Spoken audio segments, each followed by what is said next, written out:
ఇప్పుడు ఈ అమ్మాయిని కాళ్ళు చేతులు నరికేసిన ఘటనలో అబ్బాయిని ఒక్కరిని రిమాండ్ చేసినారు. మరి మిగతా వాళ్ళని ఎందుకు రిమాండ్ చేయలేదు? అబ్బాయి మీద మర్డర్ కేసు, అబ్బాయి చంపింది. మిగతా వాళ్ళకి ఇది అప్లికేబుల్ 498A.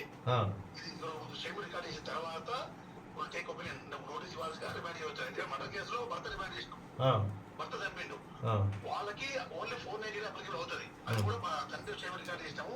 మిగతా స్టేట్మెంట్ రికార్డ్ చేసిన తర్వాత లీగల్ ప్రొసీజర్ చేస్తారు. నోటీస్ ఇవ్వాలని రిమాండ్ చేయాలని ప్రిపేర్ చేస్తాం. మిగతా వాళ్ళకి మర్డర్ కేసులో ఉన్న వాళ్ళ మర్డర్ అప్లికేబుల్ కాదు.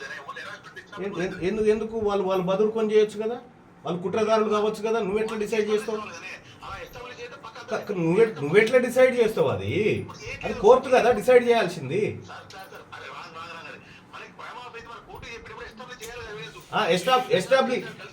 ఎస్టాబ్లిష్ చేయడానికి వీళ్ళు ఇక్కడ కొన్ని ఎవిడెన్స్ ఇస్తా ఉన్నారు. కనీసం బాధితులు వస్తే కూడా మర్యాద ఇచ్చుడు తెలియదు నీకు. వాళ్ళు వచ్చి ఇంత దూరం నుంచి వచ్చి మాట్లాడితే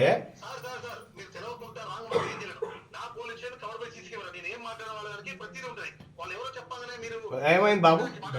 మీరు లైన్ లో ఉండండి. ఏమైంది మాట్లాడితే మనం పట్టించుకోలేదు సార్. ఏమన్నాడు మిమ్మల్ని? కొంచెం బాగుంది బయటకు వెళ్ళకుండా అన్నాడు. మీతో దురుసుగా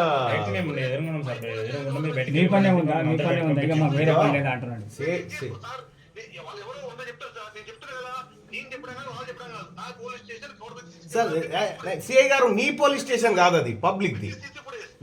నీ పోలీస్ స్టేషన్ కాదు అయ్యా. వినండి సిఐ గారు, వినండి సిఐ గారు, నేను మీ దగ్గర నేర్చుకునే పరిస్థితిలో లేను. కానీ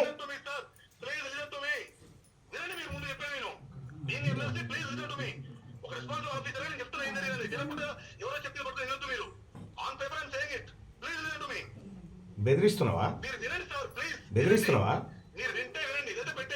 పెట్టేసుడేందా? నేను అడిగింది ఏంది, మిగతా వాళ్ళని ఎందుకు రిమాండ్ చేయలేదని అడిగినా.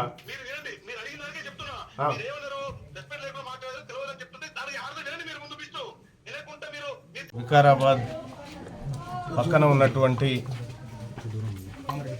కామారెడ్డిగూడెంలో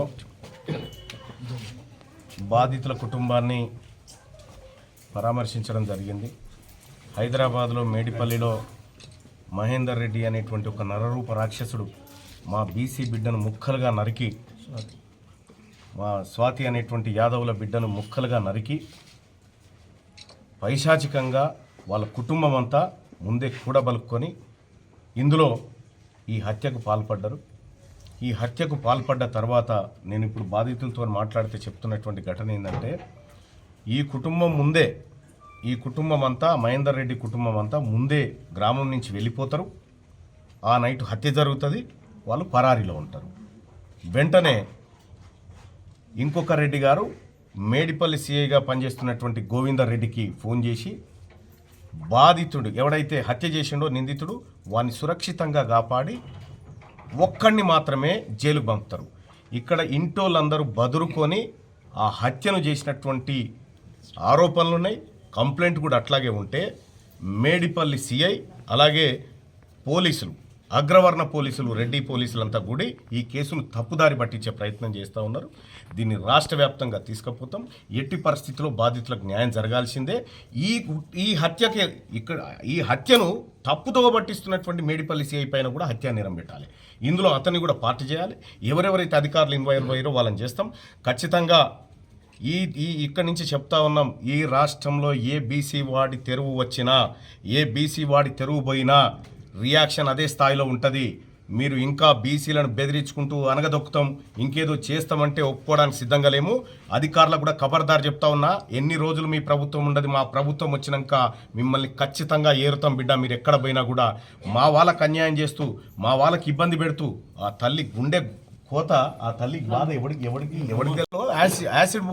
యాసిడ్ పోసిందని చెప్పి ఎన్కౌంటర్ చేస్తారు. మరి ఇప్పుడు ఏం చేయరా? ఈ విషయంలో ఎందుకు ఇన్స్టాంట్ జస్టిస్ జరగలేదు? అంటే అక్కడ రెడ్డి వాళ్ళ అమ్మాయిని చూస్తే ఇట్లుంటుందిరా ట్రీట్మెంట్ అని చెప్తారు, ఇక్కడ ముక్కలు ముక్కలుగా నరికితే కూడా మీకు సేఫ్గా జైలుకు పంపిస్తాం బిడ్డ అని చెప్తారా? ఇదా చెప్పదలుచుకుంది రాజ్యం మాకు? అందుకోసమే మేము చెప్పదలుచుకుంది ఒకటే, ఆ కుటుంబాన్ని మొత్తం తక్షణమే అరెస్ట్ చేయాలి. ఆ కుటుంబాన్ని తక్షణమే అరెస్ట్ చేసి అందులో ఎవరెవరైతే బాధితులను తప్పించడానికి ప్రయత్నం చేసిన పోలీస్ అధికారులు ఉన్నారో వాళ్ళని కూడా ఖచ్చితంగా ఈ కేసులో ఇంక్లూడ్ చేయాలి. దీన్ని వదిలిపెట్టే ప్రసక్తే లేదు. మేము బీసీ సమాజం అంతా, తెలంగాణ బీసీ సమాజం అంతా ఇవాళ ఈ కుటుంబానికి అండగా, ఈ బాధిత కుటుంబానికి అండగా నిలబడ్డాం.